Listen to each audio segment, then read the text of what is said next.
Now, in keeping with tradition, we choose one of our very own, the senior, to address the student body. So it's my honor to welcome this young lady to come now and read the senior address. Please join me in welcoming Chloe Moore.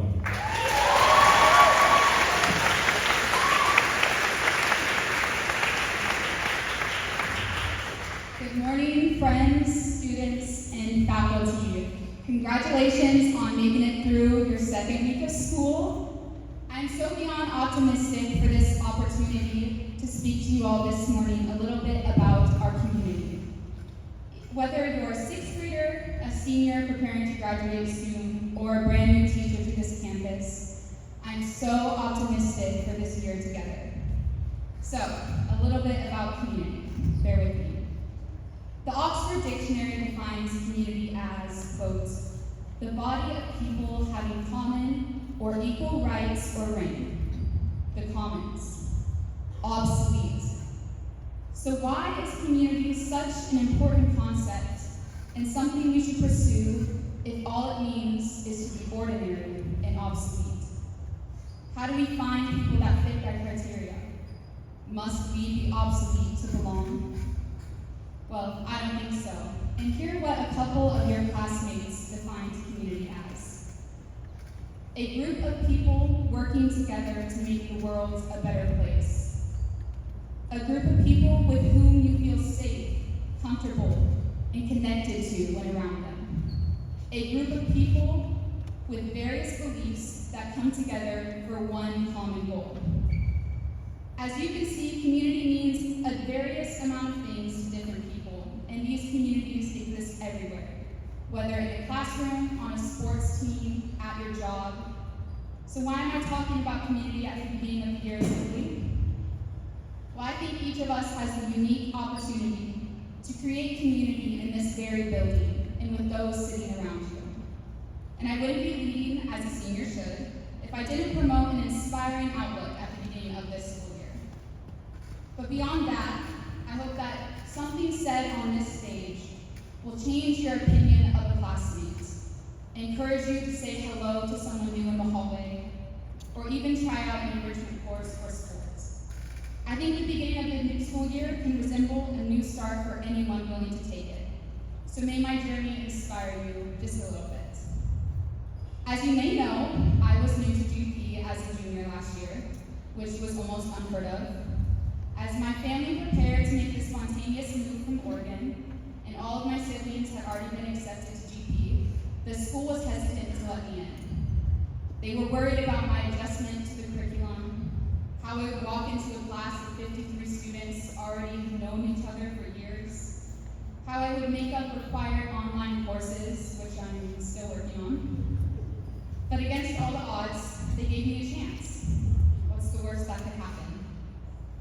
Walking in on the first day in a new uniform and with books I had never heard the name of before, I too was questioning the same concept of community. How was I going to belong here? This is my story of how three seemingly mundane circumstances led me to fall in love with this campus and these people.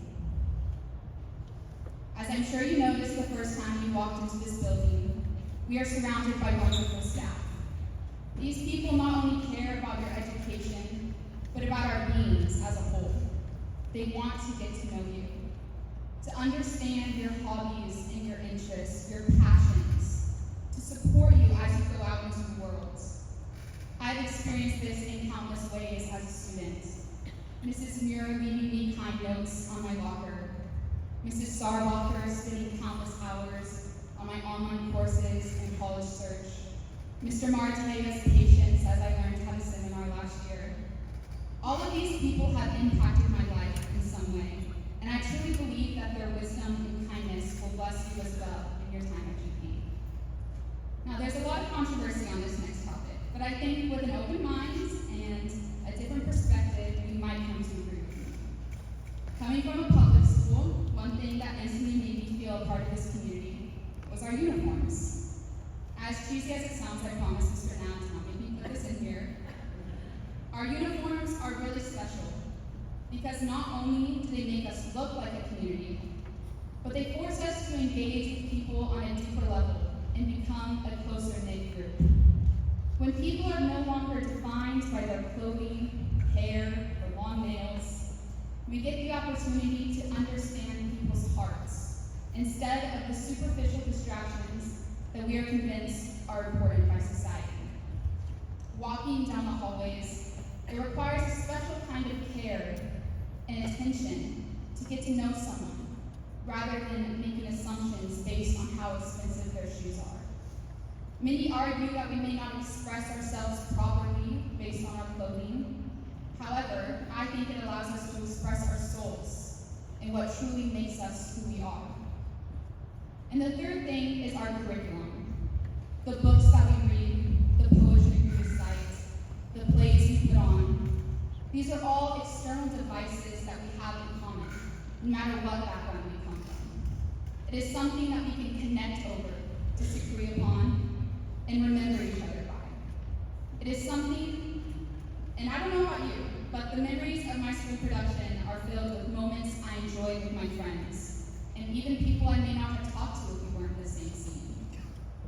Reading philosophy would not have been as enjoyable without Justin's analogies or Kate's diagrams on the blackboard. We get to walk away from this place one day with not only an enriching education, but with boundless memories of deep conversations and joyous laughter that would not have been made possible without these texts. So, that brings me back to my definitions of community.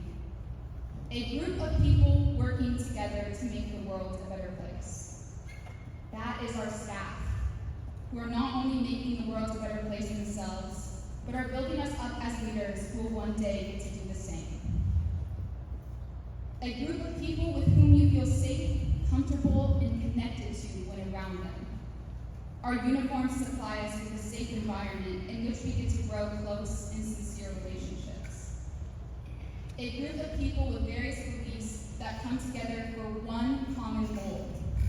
Our curriculum allows us to come from all walks of life and connect over mere paper and words, which can lead to some of the most richest interactions. Seniors, our chapters are beginning to close, and soon we will have to leave. Underclassmen, it will soon be your turn to pick up this mantle and look after this community. So let me leave you with this. As much as community is a group effort, it only takes one person to initiate it.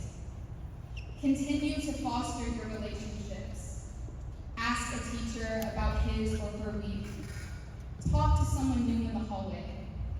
Use as many analogies as you need in seminar. And keep searching for community. Because I know that each and every one of you belongs